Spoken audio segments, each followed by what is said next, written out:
Hey everybody, welcome to That's Good Stuff, the show where we review pop culture's newest releases. And this week we are reviewing Dead Man's Wire, a movie from director Gus Van Sant.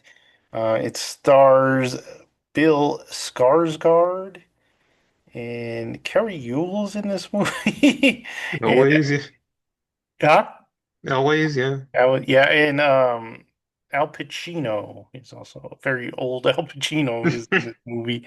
So, you guys might have missed this one. I mean, it's still at theaters, but it hasn't got like a lot of publicity or anything. But the film deals with a 1977. It's based on a true st story, and it's based on this 1977 hostage situation that happens when this guy who believes that he has been kind of swindled in these real estate dealings from this company. So he takes the son's or the owner's son's kid. He kidnaps the owner's son. Well, he doesn't. He like holds him hostage. um, Goes into this. It takes place in Indianapolis. So it looks very cold at that time. um, but he takes the son of this wealthy real estate owner hostage, and they I don't want to just say everything yet, but he takes him to his apartment that and you could tell he's kind of been planning this out.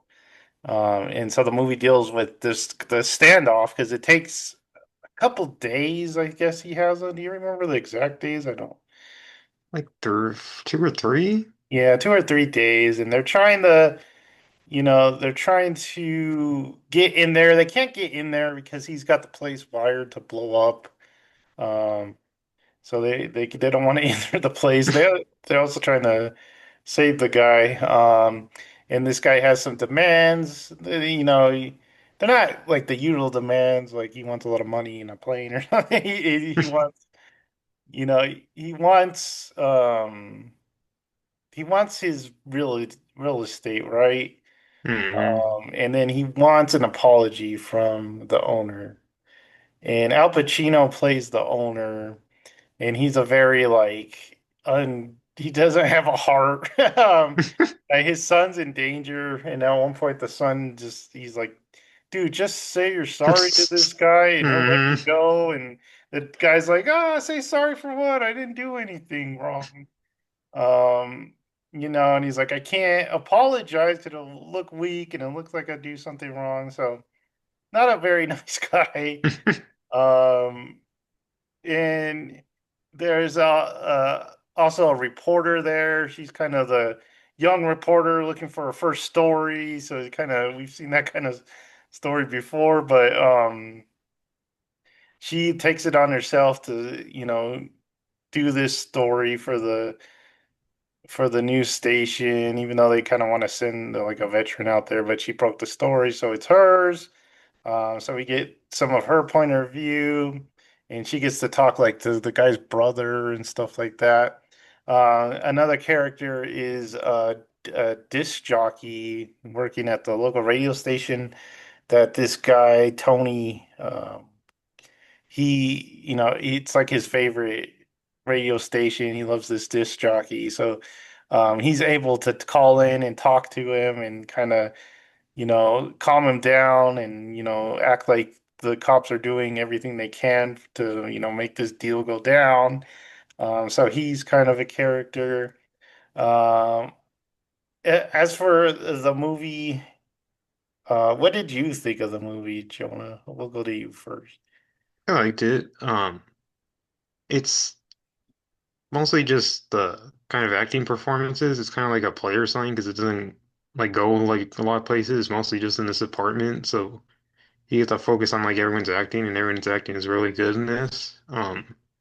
Gus Van Sant's a really good director, and he's really good at like showing like kind of like the realism of like these kind of smaller like kind of places. Like the production's really good. Like it looks like the 70s. It looks like kind of like an apartment you'd see like just kind of like a like not as good apartment, I guess. And um he like splices in like photographs sometimes, and at first I was like, are those like actual photographs of the event? But then there's like actors in it, so it's like I guess not. Mhm.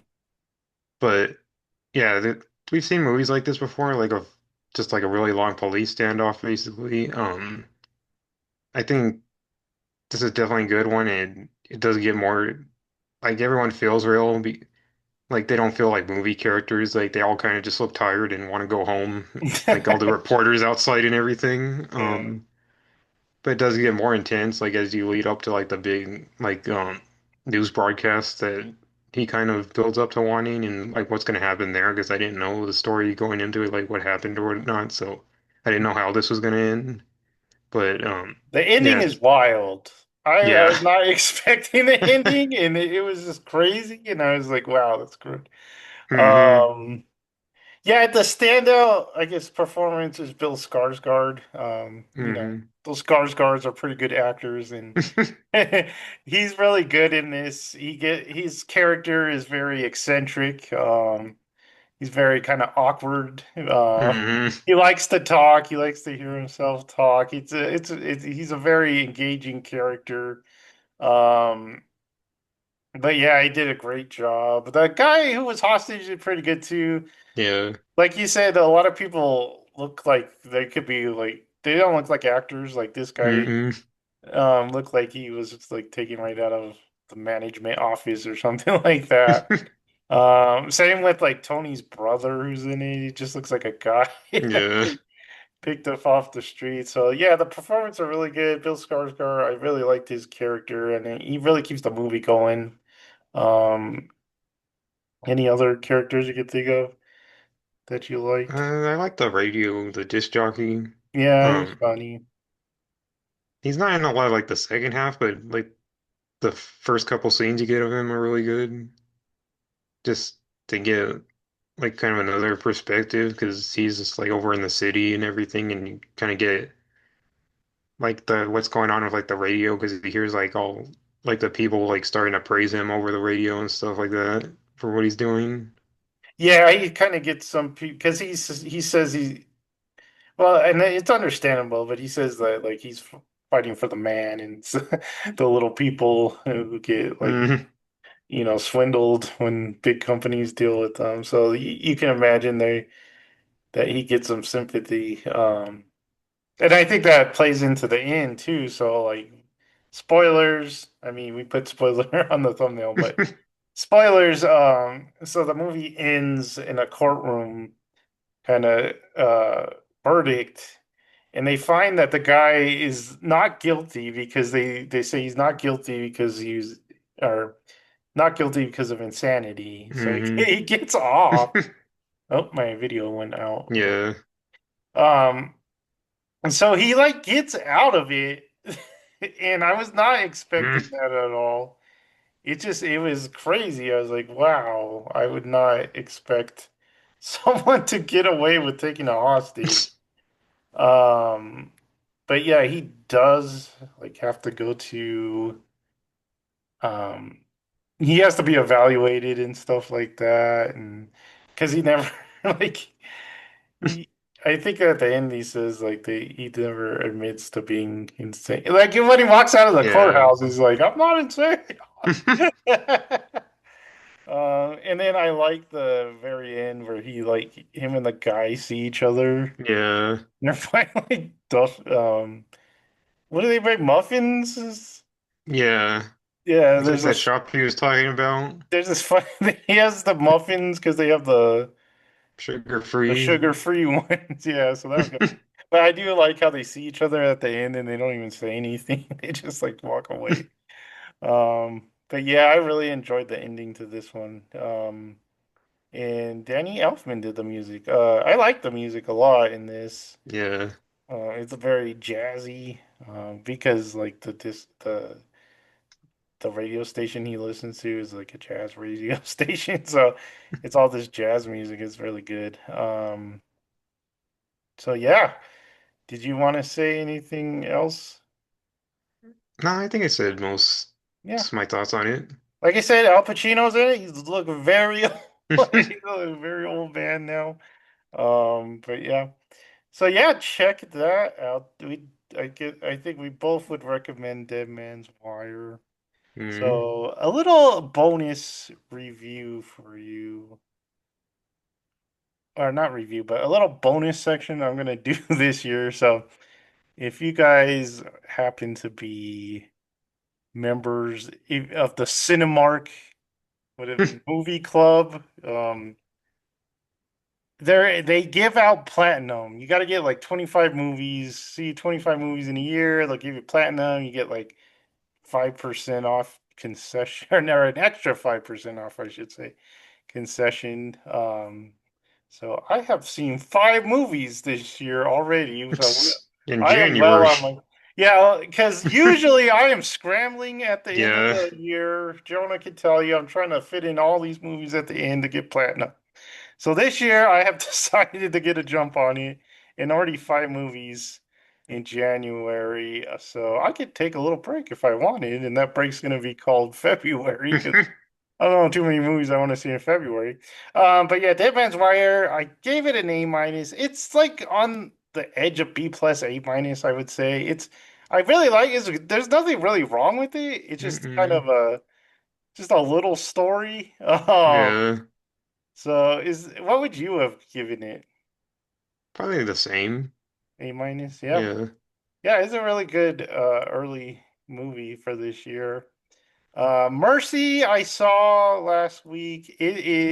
I said it was it looked like an Amazon movie. Turns out it was an Amazon like It's movie. Um or it was made by MGM, so they, own that. yeah, So, Amazon. it's like a Gen Z or whatever Gen we're on. It's very Well, it's a guy in a chair and he's looking at screens and videos and stuff like that the whole time.